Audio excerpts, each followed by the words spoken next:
अच्छा, तो आज हम एक जैसे कविता भाग है जिसे हम काव्य खंड भी कहते हैं। इनकी जो हमारी हिंदी भाषा है उनको जो हमारे विद्वान हुए हैं उन्होंने दो भागों में पाठ किया है, एक गद्य भाग और एक पद्य भाग। गद्य भाग जिसको लिखने वाले को हम क्या कहते हैं? लेखक। क्या कहते हैं? लेखक। अब है पद्य भाग,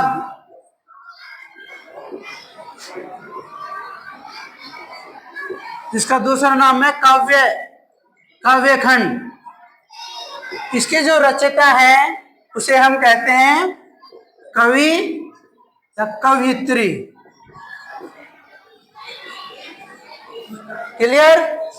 अच्छा, तो चंपा काले काले अक्षर नहीं चिंती, ये जो पोयम है, कविता है, इसके जो कवि हैं वो त्रिलोचन जी हैं।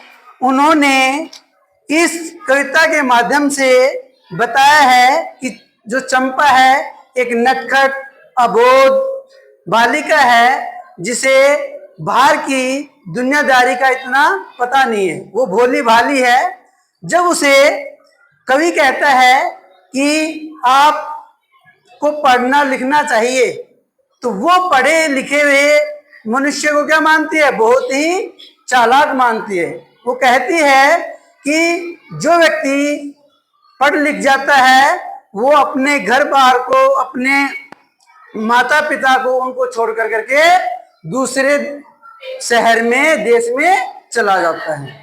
इस पर जो कवि त्रिलोचन जी हैं वो ये कहते हैं कि जब आपकी शादी हो जाएगी तो आपके पति कमाने के लिए दूसरे शहर कलकत्ता जाएंगे, तब वो आपको जो चिट्ठियां लिखेंगे, जो पत्र लिखेंगे, पहले जो संदेश का हमारा माध्यम था वो पत्र और चिट्ठी थी। आज हमारा संदेश का माध्यम क्या है? मोबाइल फोन, ठीक है, या मैसेज। उस समय में 15 दिन में, 20 दिन में जाकर के एक पत्र चिट्ठी पहुंचती थी। तो कवि कहते हैं जब आपका पति विदेश में रहेगा, दूसरे शहर में रहेगा, वो आपको पत्र लिखेगा, अगर आप पढ़े लिखे नहीं होगे तो आप उसकी जो चिट्ठियां हैं, पत्र कैसे पढ़ पाओगे?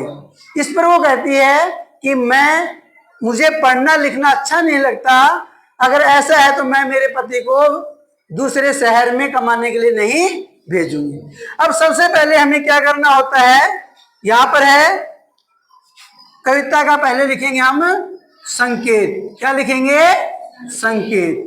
संकेत में जो काव्य खंड है उसके जो प्रथम पहरा है, उसके प्रथम लाइन के पहले दो शब्द लिखेंगे। पहले इसमें है चंपा, चंपा काले काले। आगे हम इसको डॉटेड में डाल देंगे और इस पद्यांश का कि जो अंतिम पंक्ति है उसके अंतिम दो शब्द लिखेंगे, निकला करते हैं। क्या आएगा? निकला करते हैं। इससे जो एग्जामिनर है उसको एक क्लियर हो जाता है कि इस बच्चे ने, इस विद्यार्थी ने दो गद्यांशों में से या दो पद्यांशों में से कौन से पद्यांश का यहाँ पर उन्होंने व्याख्या की है।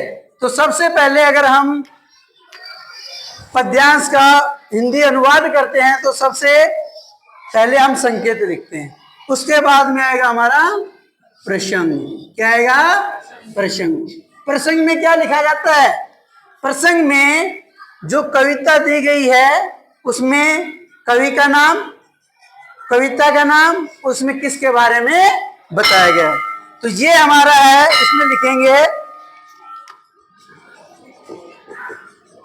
प्रस्तुत कविता